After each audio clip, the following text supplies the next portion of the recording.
The Molecular Immunology Regenerative Medical Center, or MIMO, is a specialist center for molecular immunology and regenerative medicine in the Philippines. MIMO offers a unique transformational center that offers the most advanced molecular medical technology which treats degenerative conditions and a multitude of chronic diseases including cancer that is fully personalized to ensure patient recovery. Mr. Alfonso Maria Ricardo Colaico is the founder director of MIMO. Mr. Colaico is a seasoned entrepreneur of over 3 decades. His interests and advocacies are dynamic as they are broad in scope, from biodynamic farming, education, estate, and tax compliance consultancy. The MIMO Center is the latest brainchild and advocacy of Mr. Colaico. It is a center-based clinic that provides the latest technologies for the most complex of health issues to the simple everyday nutritional drip needed to fight stress in lifestyle-oriented illnesses. Okay, so I graduated from the College of Social Sciences and Philosophy in UP. Alright, so you might wonder, that's beg the question, what is a philosophy graduate doing in business? More so, what is he doing in a high-tech initiative? Okay. I've always had an interest in belief systems. Still a need for me. I still want to push the envelope more. What other high-tech stuff can I go into? All right. So the universe replied, okay, and it responded by probably guiding me towards a lifestyle that did not support my natural facilities for maintaining homeostasis, in other words, balance. So I found myself very ill.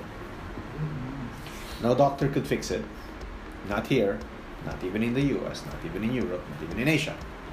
I had what was then, that's about some good 10 years ago, a condition classified as a GOK. That's an acronym for God Only Knows.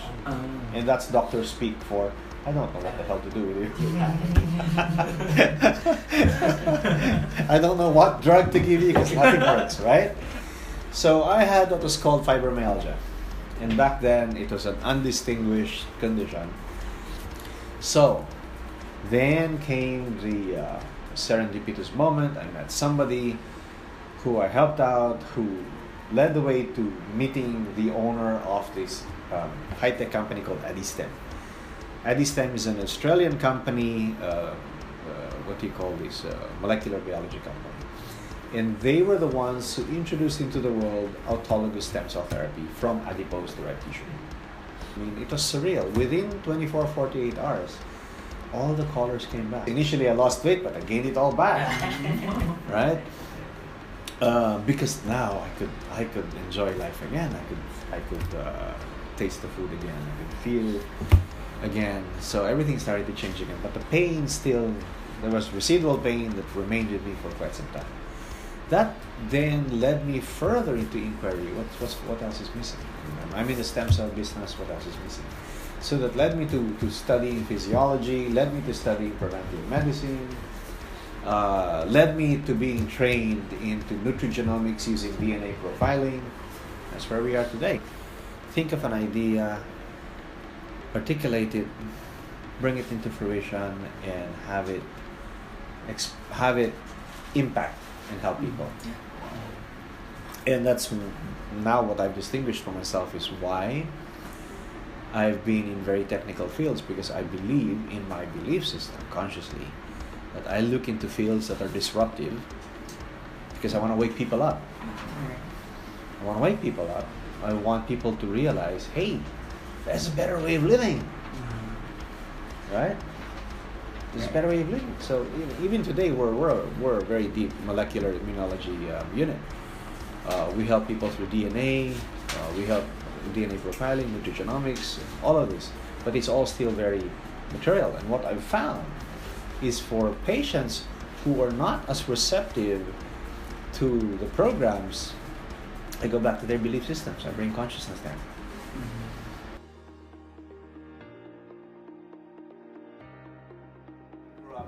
I grew up in a garage.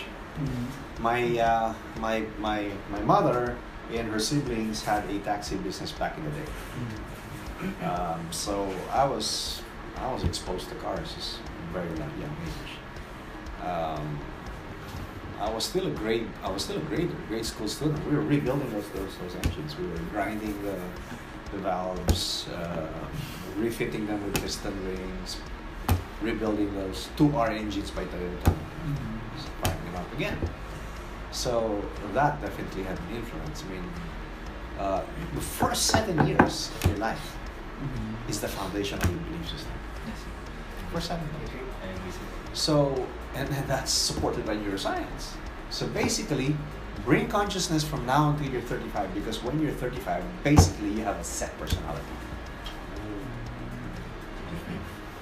But again, it's not a sentence, because your journey from this day on forward, if you just bring consciousness into your consciousness, what you think, how you think, why you choose, why you act, react, and emote the way you do, you bring consciousness into that, you can alter your belief system.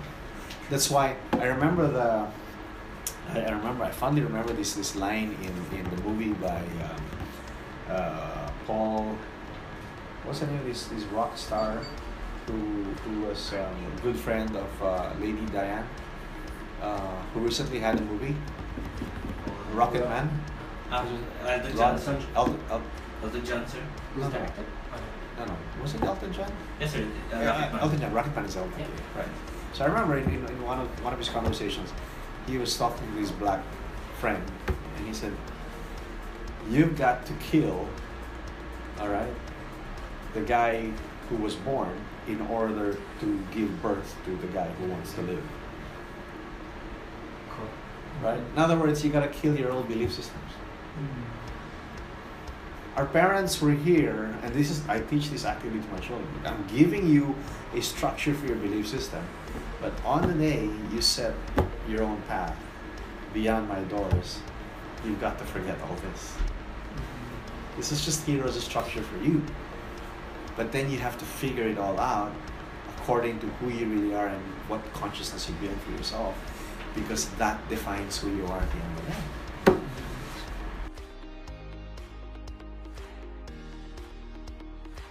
So now we are engaging government agencies for this purpose, but more so, it has always been. I mean, business has always been a private initiative. So I always collaborate with, like in the medical business, you cannot not collaborate with doctors, nurses. So I have two key nurses who are both surgical nurses. In other words, they are nurses who actually perform duties inside operating rooms, open surgeries. So that's their level. They're not the usual nurses who just pick a needle and that sort of stuff, right? Stay by your bedside when you're busy. No, these are very deep, well experienced nurses. So there's a lot of collaborative effort, and of course there's a lot of collaborative effort in different organizations as well, because today the name of the game is really networking. Collaboration is key.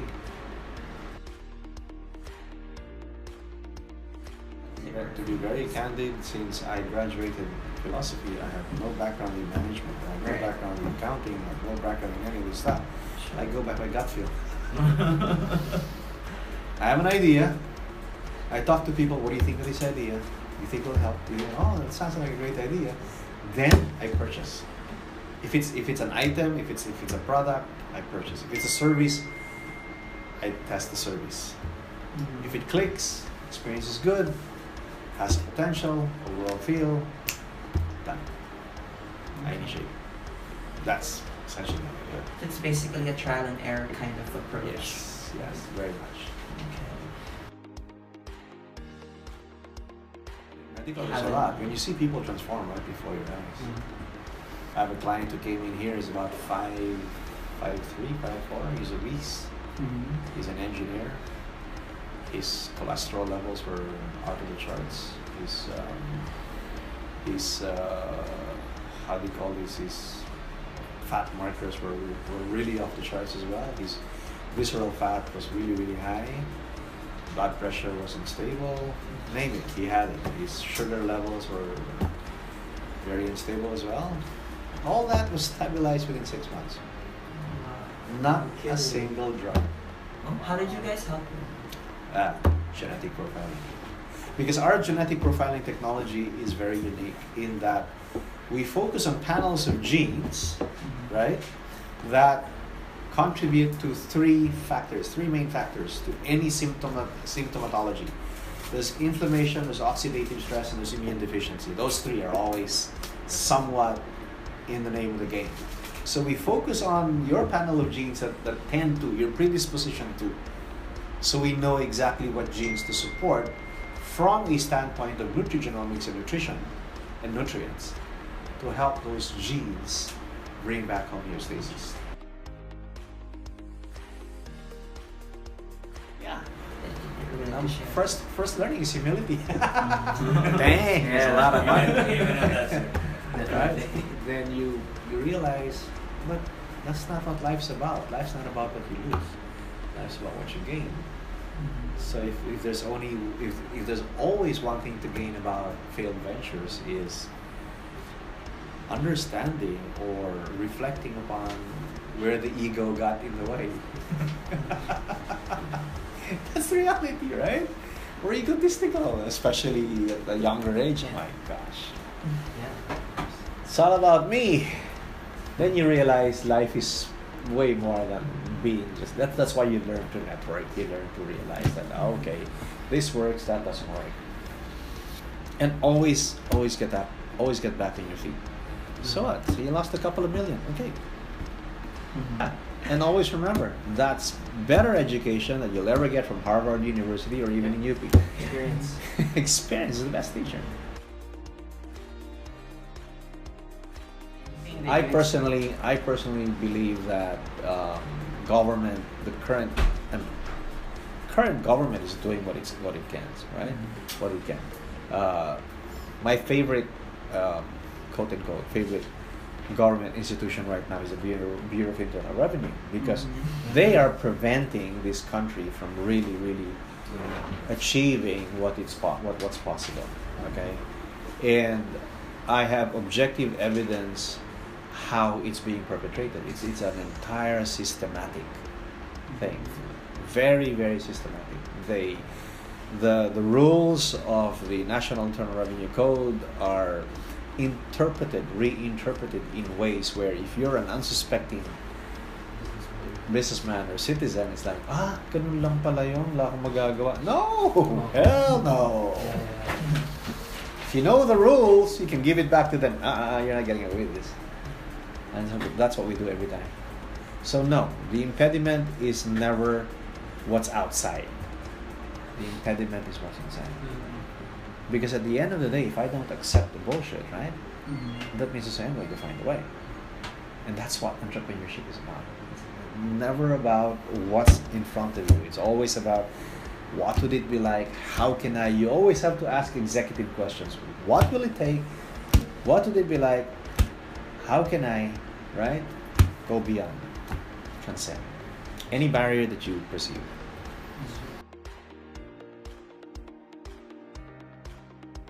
Go!